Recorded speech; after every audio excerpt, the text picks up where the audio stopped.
Rosh Hashanah is the Jewish New Year. It means literally head of the year in Hebrew.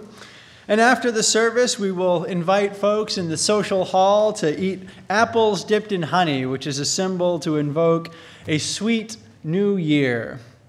Rosh Hashanah also marks the beginning of the high holy days in the Jewish tradition, a period of 10 days during which practitioners should meditate on repentance and ask for forgiveness from those they have wronged in the last year. To that end, I would like to ask y'all's forgiveness for all the horrible jokes I have told during service over the last year. And in case I don't get to preach during the 2017 High Holy Days, please forgive me in advance for next year's crop of lame pop culture references and mediocre puns. Scripturally, Rosh Hashanah and the New Year are a time to reflect on the first book of the Torah, Genesis, and specifically some stories of Abraham and Sarah's family. Traditionally, when we think of the stories from this parsha, from this portion of the Torah, probably the one that most readily comes to mind is the male-centered story of Abraham binding Isaac so that he may sacrifice him to God. Abraham gets as far as tying him on the altar before God tells Abraham that God knows Abraham fears God, and that is sufficient. He does not need to follow through with the sacrifice. And that's the story that you'll see referenced in the TV show Family Guy and everywhere else in popular culture. But in the book before, at the birth of Isaac, Abraham actually has a more minimal role. Abraham later gets credit for the naming of Isaac, but Sarah is the one who makes a pun on laughter, which becomes the basis for Isaac's name. As Michael Carden writes in the Queer Bible Commentary, quote, "In rabbinic tradition, the birth of Isaac is accompanied by many prodigies.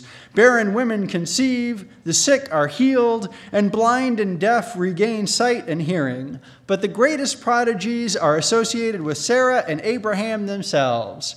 Sarah is said to have given birth without the pain of childbirth with which Eve was cursed. Her motherhood is both miraculous and a new beginning." End of quote.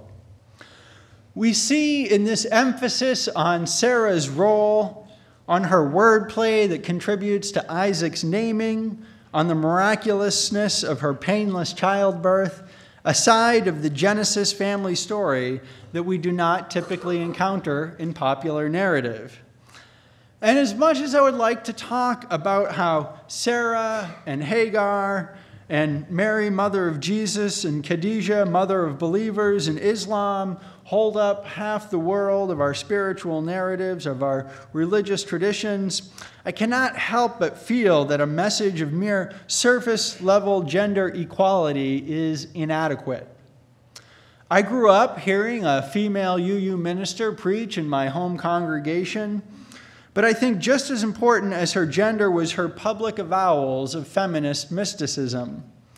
I am glad that Sarah has a prominent role in this Rosh Hashanah Parsha, but more so because she has childbirth without pain and thereby overcomes the curse put on humanity in Eve's time for the female-initiated capitulation to the desire for knowledge in the Garden of Good and Evil,